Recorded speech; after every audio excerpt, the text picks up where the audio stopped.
It's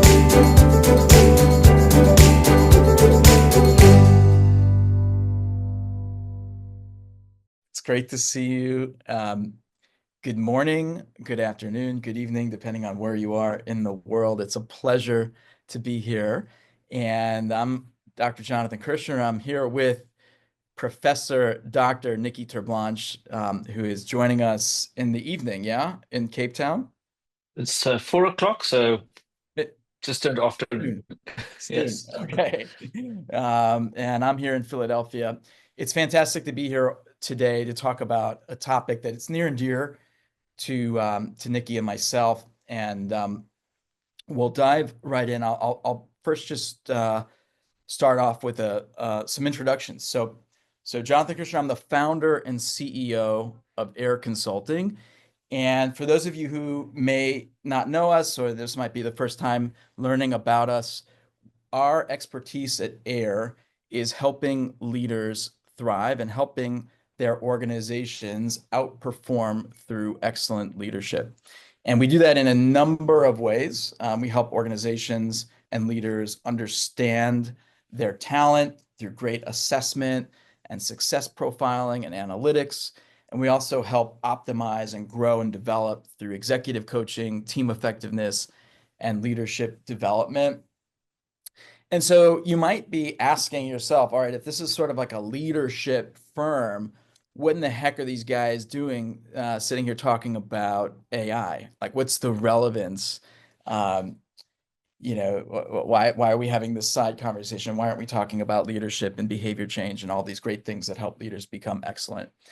And it's actually not a sidebar. It's not a sidebar, and the reason is as follows.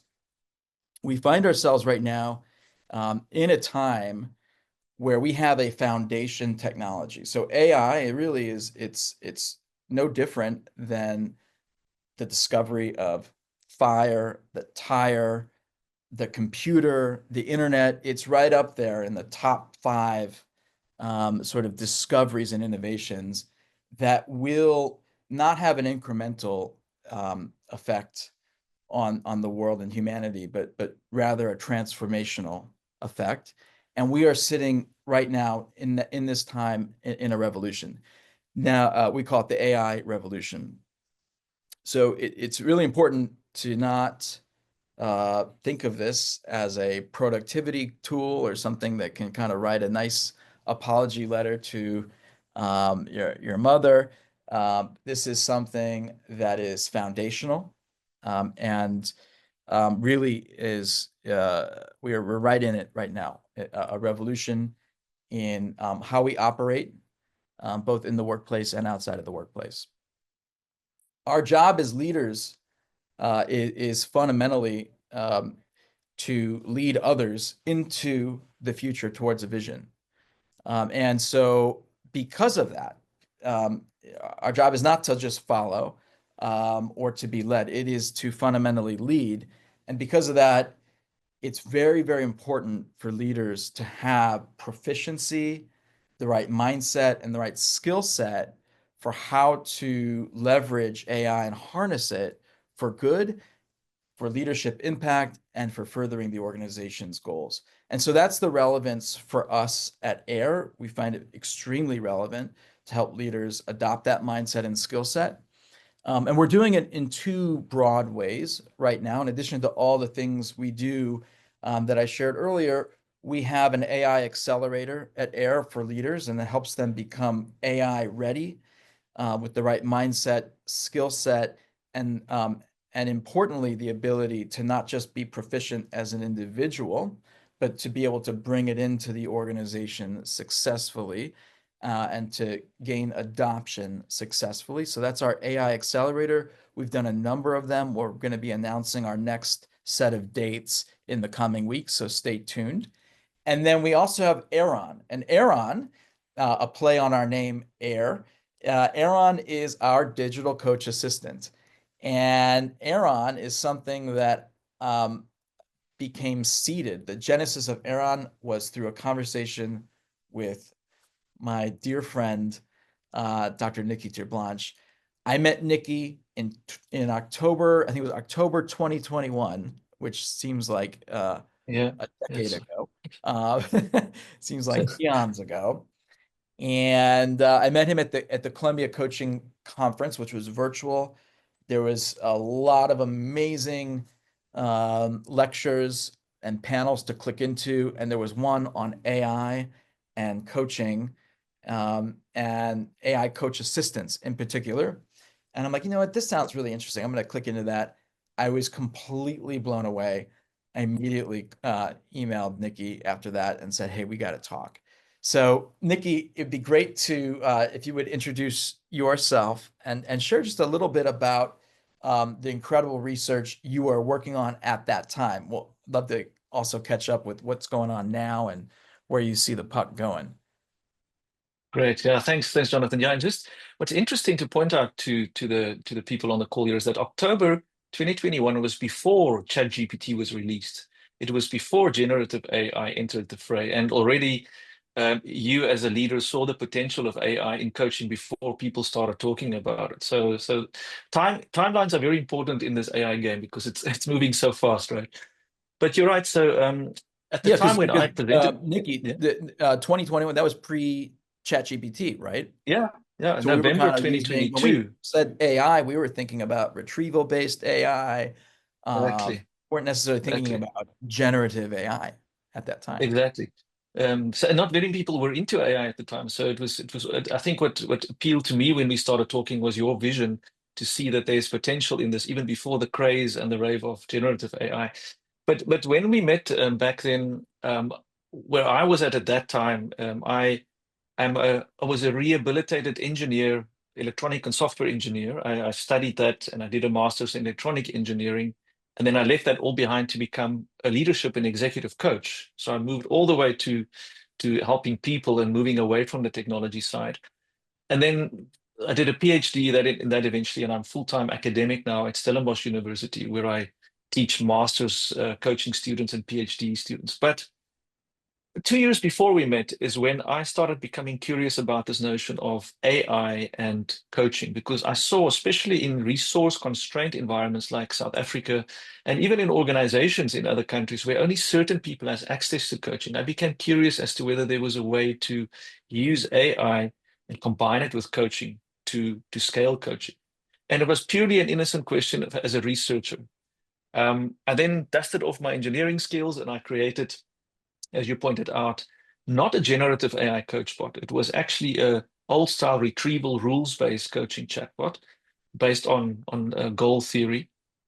Built a chatbot, we did some research, and we found a remarkable result where the AI coach was as effective as a human coach after 10 months for goal achievement. We measured other things as well, resilience, well-being, stress, that the chatbot wasn't effective in those things because that wasn't why the chatbot was built. It was not what it was built around. So when I did that presentation at Columbia, I presented the results to show, look, world, there's this thing called AI coaching. I'm surprised. I'm as surprised as you are that this thing can be as effective as a human coach. And I think that is what set the curiosity in motion. And then of course generative AI happened and we just accelerated and upped the game tenfold, hundredfold. Unbelievable, Nicky. And so we rolled out, I think, Aaron in early 2023. I want to say it, and Aaron has gone through a number of optimizations and sort of riding the innovation curve right now as we speak with generative AI. For those who have never had the opportunity to meet Aaron, Aaron is our digital coach assistant that augments our human coaching. So it doesn't replace, augments. It's a 1+1 = 3. And any customer that works with Aaron, any client gets Aaron as part of their engagement. And Nicky, I'm just so grateful. It's been an incredible journey over the last 4 years. 4 years in AI is like, it's like dog years. It's like 50 years, right? um, That was incredible. so it's really wild. Let's like just level set on where we're at. We'll talk about where we're going with AI. Um, and then kind of talk about some implications for leaders. As far as where we're at in the current um, place and time, I think it's actually helpful to start with just a definition of AI. And I found an article that's in HBR by Arguel, Gans, and Goldfarb. It was produced last year. It is written last year. It's an incredible article that just really simplifies it into two words: prediction engine. So AI, just to simplify and get really concrete, is essentially a prediction engine. And what it is amazing at is predicting things. It goes into an ecosystem of data that we can't possibly comprehend to find answers in a rapid way through the spatial distance between different pieces or tokens to essentially predict something based on your prompt. And it does it using three ingredients, right? Data, math. The third ingredient, a lot of people don't guess, but it's actually human judgment, right? So the human piece to this is critical. It's the third leg of the stool. So we need great data, both in terms of the data that the models are training on, the input that goes into the GPT or the AI itself, your prompt. The math is essentially the prediction engine, right? That's calculating the distance between different words to make that great apology letter to your mother excellent, right? And then their human judgment piece is involved in setting the prompt and the iteration of the prompt um, and pushing the AI, but it's also in checking that letter for accuracy, refining that letter, and essentially co-creating it so that that letter is delivered in the most optimal way. So data, math, and human judgment, and all of this is to create great predictions, essentially. And the more advanced AI becomes, the more advanced and precise are those predictions and the less hallucinations we receive. And so anybody who's using right now some of the deep research or deep thinking and some of the latest models like Gemini 2.5 or ChatGPT 4.5, Grok 3 will know that these predictions, they were really impressive in November 2022, even more impressive in 2023 and 24. The level of precision and the depth is just inspirational and astounding at what it can do. So that's the current state. And the thing that really is important for us to know is that there's one other thing that parallels that's also a prediction engine, and that is our own apparatus up here, right? Our brain. It operates in a very similar way. And to that extent, AI is not like a pen or a pencil. It's not a tool. It is actually like a second brain that we can use. And so there's a lot of parallels, and it's for another webinar on neuroscience and AI. But something that I want to impress upon everybody on this call is, rather than thinking of AI as a productivity tool or just a technology, to think of it as a partner. And there's three ways that I want us to explore right now that are relevant for our scope. One is as a coworker, right? Whether you're a leader or not a leader. The second is a leadership advisor, right? How can this actually help me as a leader? And the third is like anybody, work or outside of work. How can AI actually like help us with behavior change, helping us get unstuck, work through complex challenges? So I'll briefly just share, with regard to coworker, AI as a coworker. I think of that as like helping with a lot of, it could be administrative, stuff. It could be things that take a lot of time. And by using AI, it helps accelerate that. So I'll just give you an example. Like I used AI late last year to redesign a sales and marketing organization. I created a three-pronged, we called it growth, a three-pronged organization with multiple levels, a compensation schema, job descriptions, a rollout letter to everybody in those roles, and a broad sort of memo, 2 pages on the philosophy. And I did all of that in 2 evenings, right? It wasn't like a 5-second thing, right? I don't believe in that. I think that that's kind of like fake news, right? It actually, to come up with great output actually requires that human judgment. It is a partnership. It is not pressing a button.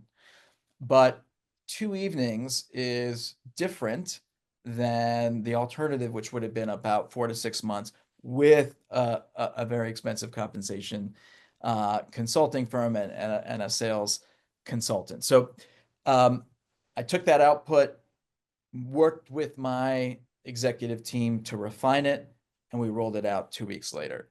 So just to give you a sense, that is AI fundamentally as a co-worker, saved me a lot of time and money, and that can be used for me to be even more successful in rolling the strategy out and probably hiring an additional person that I wouldn't have been able to had I spent that money.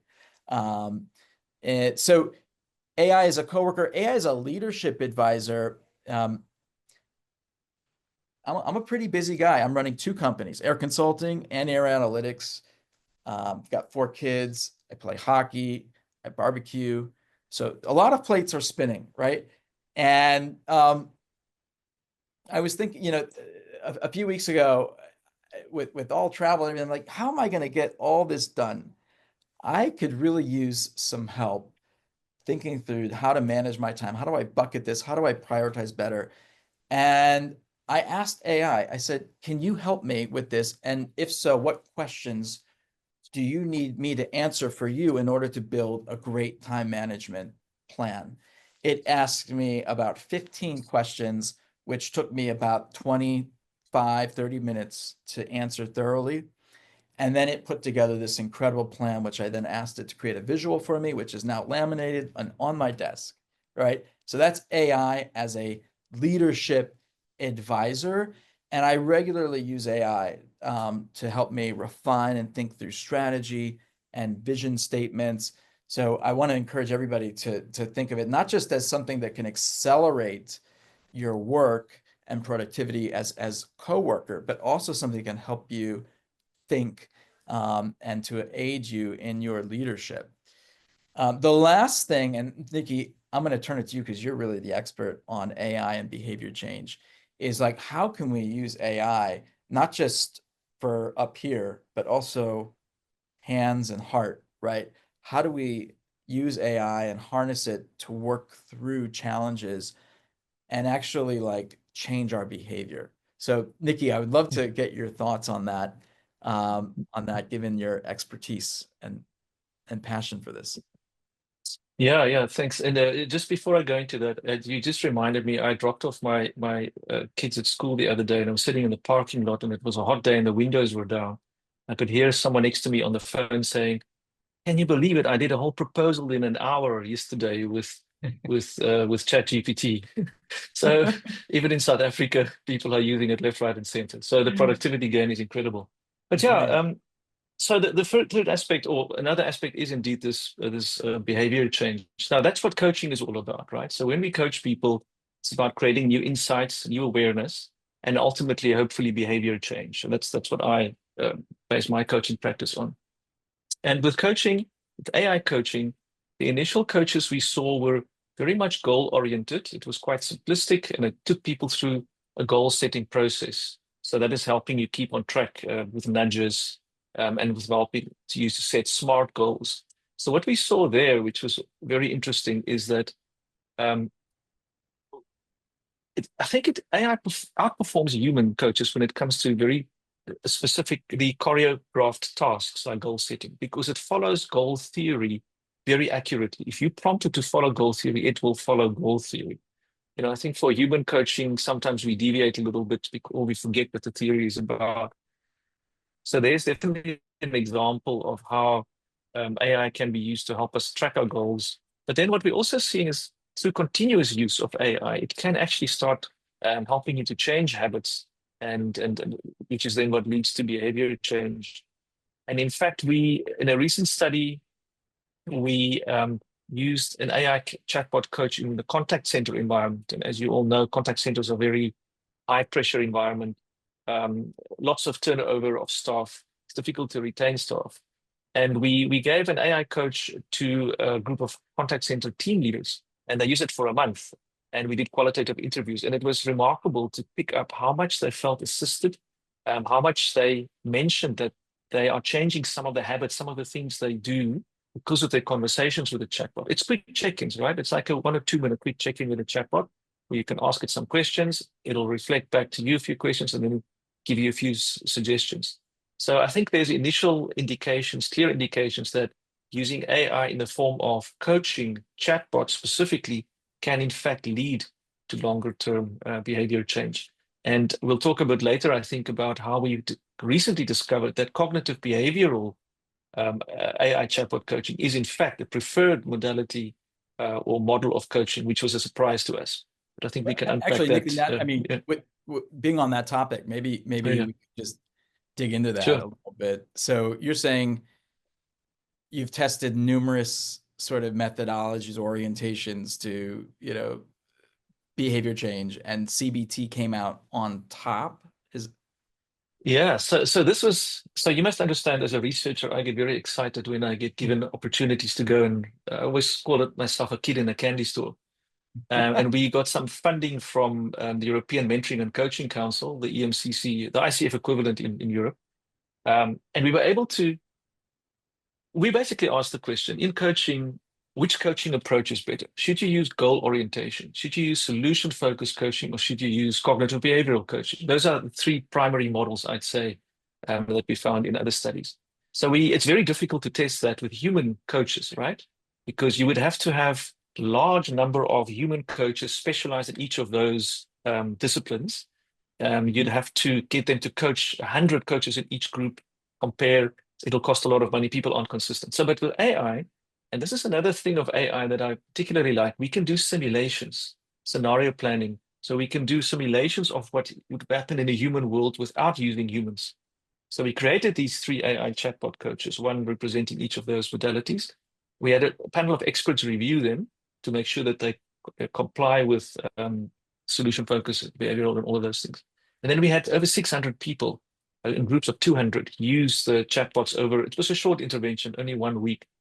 And we hypothesized that we think solution-focused coaching would be the most effective in working alliance, in technology adoption, and goal attainment, and self-determination.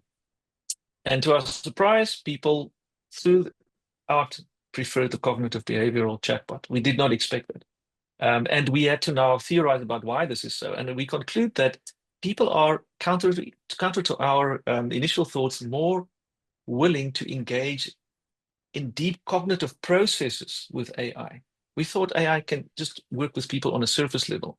Just on the this surface is level. Yeah, but it's not true. People Tell me what to actually do. Give me behavior nudges. not that they want more. They are willing to go deep with AI into behavior change, into thinking about who they are, and that is very. We're busy writing up the paper. It hasn't been published yet, but I think that is very encouraging for where AI can go. That's incredible. I want to, not everybody on this call is an AIR customer, may not have access to Aaron, so you should become an AIR customer. But if you don't, or it takes some time, I do want to encourage folks to experiment with ChatGPT, Claude, Gemini, Grok, whatever large language model you're using, and to really explore it. Say, hey, I am define who you are, your role, and I would like your coaching. Please ask me great questions and be supportive. Let's go. And you can actually create your own sort of chat bot experience, or as a coach assistant experience within a model itself. Have you ever done that, Nicky? Have you ever like just, outside of the amazing Yeah. bots? I mean, I know it's like sacrilege for you to kind of go outside of these incredible works of art that you created, but have you ever just kind of jumped into Chat GPT and said, "Hey, like create a behavior change plan for me"? What is it? It's so important to do that because it moves so quickly. I'll never forget in November 2022 when ChatGPT came out. Um, went straight into it because I had my scripted chatbot, right? So I was very proud of my scripted chatbot. And then this was all upended by. So I asked ChatGPT, "Can you coach me?" I literally typed that in, and it said, "No, I do not do coaching. I'm not able to do that." Literally, I should have taken a screenshot. That was the response in November 2022, right? And Now if you had, fast forward. yeah. Ah, I mean, it's just incredible. So, you asked me a question the other day that had me thinking, what's the difference between an AI coaching chatbot and going to ChatGPT and one of the other models and just say, Mhm. help me with a plan and help me to advise certain things. So I'm currently busy with a study with one of my students where we're looking at directive versus non-directive interaction. So ChatGPT tends to be quite directive, right? If you ask it a question and it'll maybe ask a few follow-up questions, but inherently it's not. Its point is not adult learning. It's not about education. It's about providing information. Whereas I would argue that coaching is about adult learning. It's about psychological models. And I still think this is where people who know the theory of coaching can, with clever prompting, prime these large language models and generative AI to be more than just going to ChatGPT and saying, help me to think through something, because it won't be the same experience. So Mhm. while it's very powerful, I think the adult learning aspect is different when it is prompted properly through scientists and researchers in the coaching field, for example. Nice. I love that. We have at AIR we call it the 3I model for prompting. It's really the principles in the simplest form, the simplest, most essential principles of prompting. And the I's are ideate, iterate, and implement, right? So Mm. ideate is like, all right, here's what I want you to do, AI. Iterate is working with the AI. And then once you have that output and you've done that human judgment piece, remember that's 1/3. Um, Yeah. and it's about putting it into action. So in that iterate phase, that second I, which is really where most people they skip over that. They don't realize how far AI can Mm. go Mm. in terms of partnering with you and having a dialogue with you and refining its output. That's where I'll actually, even if I'm doing something like that, compensation modeling, or my own time management, or putting an article that I've recently written and asking it for feedback, I'll ask it, where, what are the 3 ways this could be critiqued? Um, Give me 5 ways this can be better. Or if I Mm. wanted to take this to the next level, what would you suggest? So I'm actually prompting it to give me um, to give me its analysis, and then through my response, further refine it will further refine the output. So very important to not skip over that iterate phase. And in that phase itself, in the 3I model, you can actually turn the AI into a coach, no matter what topic you're on, whether it's behavior Yeah. change or coming up with a great strategy. And then I think you can take that to the next level, which we are currently starting to do in AI coaching, is then to actually work out a process. So my PhD students currently are working on cognitive behavioral coaching models, where we, instead of having only a specific session, there's actually a 6-phased process that you take a person through, with each phase being a different set of AI interactions and carrying the output of that into the next phase. So then you ensure that there's actually specific curated learning that happens along the way. And but that's, you say, it's the human aspect as well that comes in, right? The AI will just do whatever we tell it, or will be as good as how we prompt it. And I think it's about our creativity of how then to string together these different prompts and the processes. And I think importantly is theoretical knowledge, knowing what scientifically works in the real world already, bringing that in. This is a coaching framework I created, AI coaching framework I created in 2020, where one of the fundamental aspects is decide what the theoretical underpinnings are of what you want to do with your AI coach. Otherwise, it becomes otherwise you leave it to the large language model to figure out, and you trust whatever they've prompted in. But you can actually put an overarching model or framework in place if you have the right knowledge. I love that. I love that. It was important then in 2020. But that was when you were building very structured retrieval-based AI. Yeah, Like it's 20 times more important now that AI can arguably, kind of go off on its own and do some thinking, right? Um, yeah.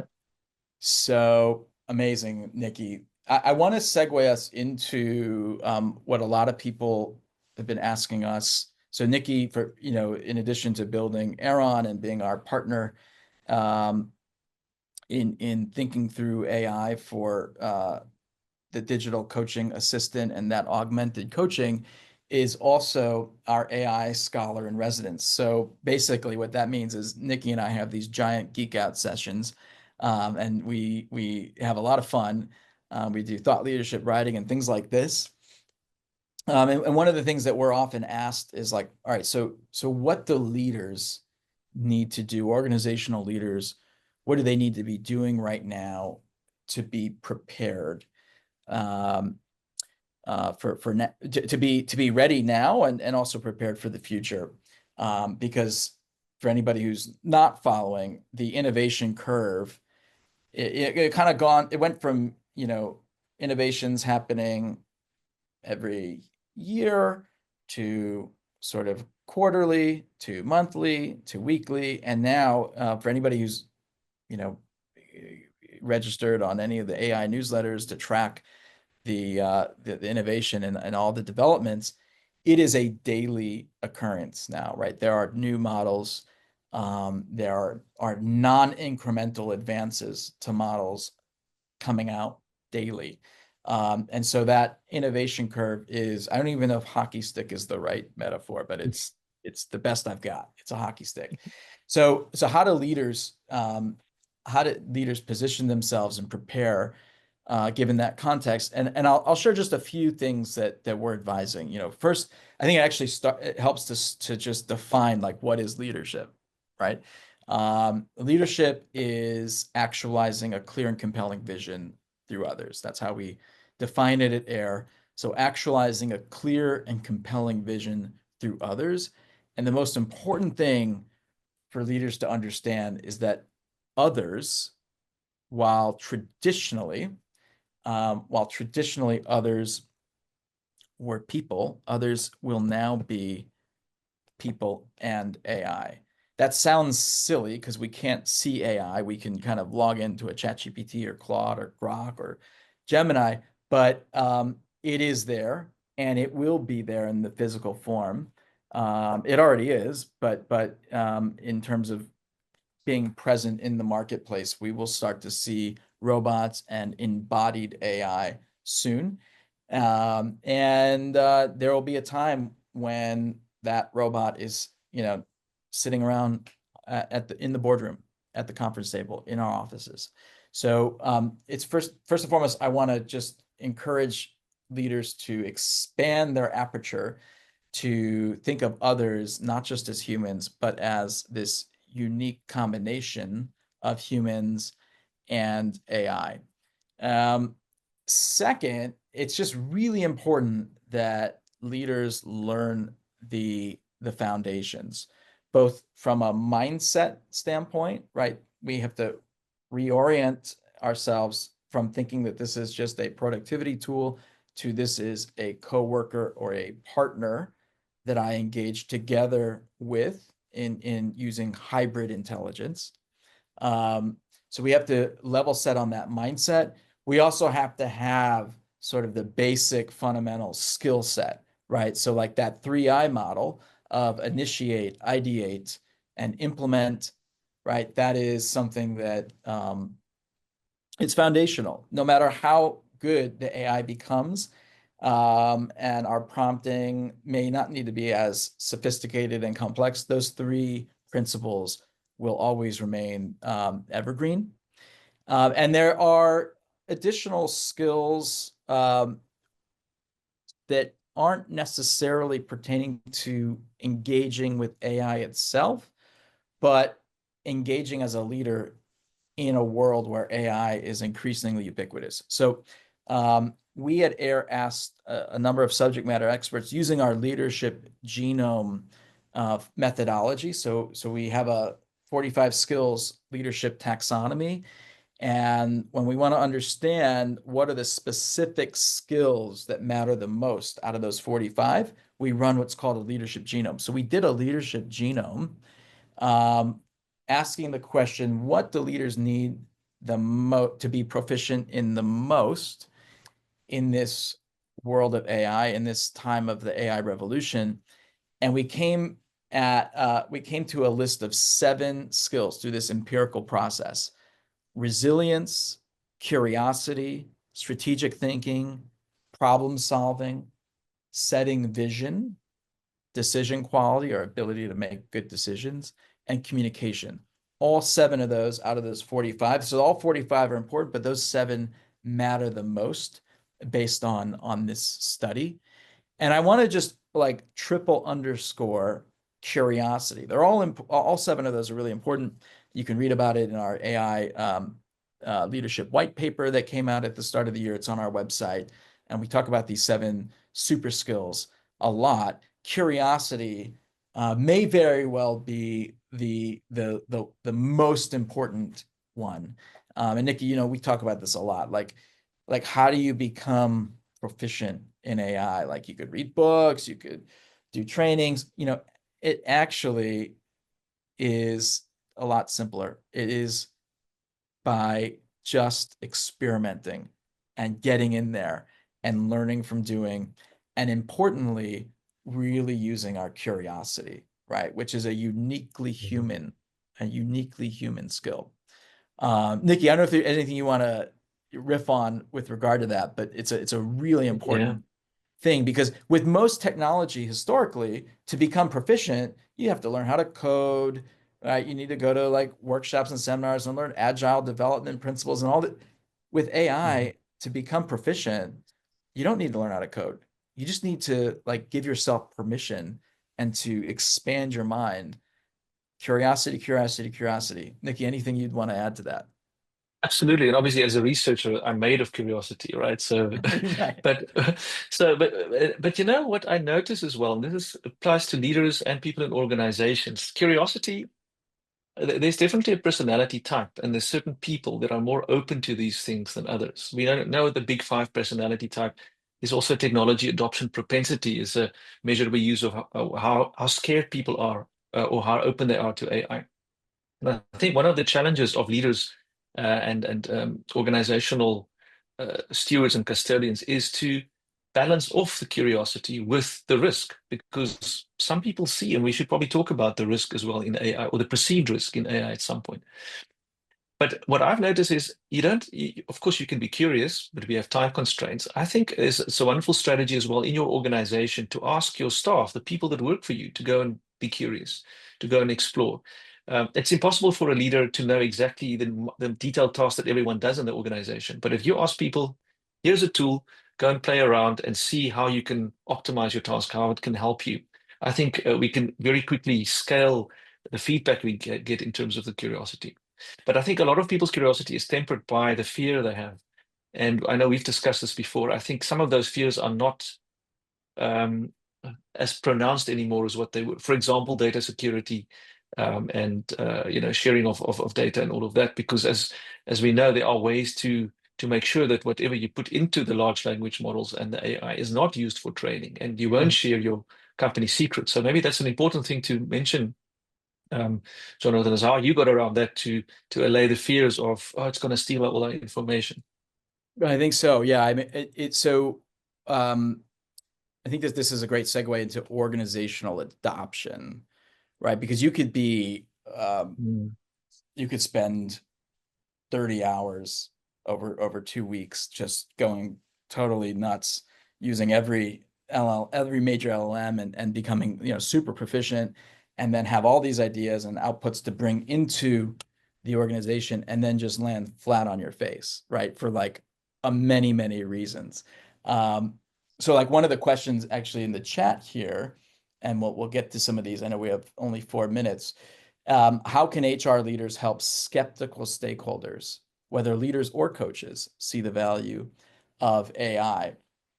I think, it's not rocket science, right? One of the most important things to introducing anything into a system is the first thing the system is going to say is, do I trust this?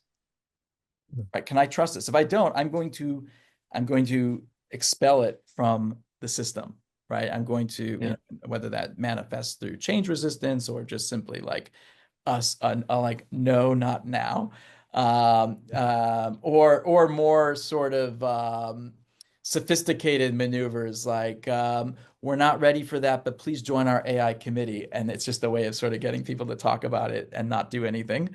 There's all sorts of ways of rejecting AI and then therefore not getting the adoption needed. From my perspective, I think it's table stakes that we share sort of like, what are we doing with your data? How are we, what is our policy? What's the governance around that? And how are we using AI in a pro-social way that's that's bettering our mission as an organization, and our customers? And how are we doing it responsibly? Being very, very articulate about that, and explicit about that is extremely important, right? We can't just like assume that people understand it, right? This is kind of on people's minds. And so that's critical, as is an AI vision. So there's a lot of leaders that adopt the mindset and the skill set and then go back into their organizations and say, all right, we got to go, go, go, go, go, because we're going to be left behind. And if we don't use AI like now, like we are all going to just like become extinct in a year, right? And there's elements of truth to that. That urgency is in many ways appropriate. And yet, as humans, if we're asked to do something, as thinking humans, and I guess this might be why the CBT intervention's like so successful, is we tend to ask like, why? Like, why do you want us to do this so much? And so my advice, and we just produced an article on this 2 weeks ago, is the importance of setting out an AI vision, right? Here is what we're doing. Here's why we're doing it. And here's our thoughts on how we're going to do it. To be able to circulate that. And every company, it's going to be unique based on what they are trying to accomplish through AI. It's super important to get that alignment. Without it, it's just it can be a very uphill battle, and you'll see a lot of variance. Like you'll see some users, like some super users, some resistors, some sort of uneven users, but getting that AI vision is a great first step. And it's a really good activity for leaders to go through as well, because it forces you to think about why this is so important, not just the fear and the urgency that many leaders are experiencing right now. I'll share right now, Shopify, they just released their AI vision and a mandate, I would say. You can all look that up. You could Google it or ChatGPT it, right? The Shopify vision, it's on, I think it was posted on X. But just if anyone wants to see like an example of that, it's a great example that just happened.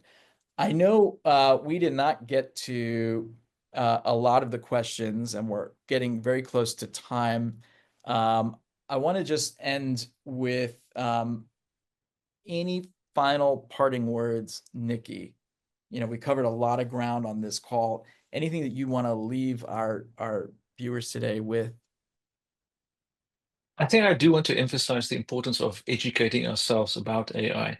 I know we said it's important to just get in there and experiment and play, but many, many hundreds of years ago, when there was a solar eclipse, People read all sorts of bad omens in it, and now today we understand exactly how the science of solar eclipses work.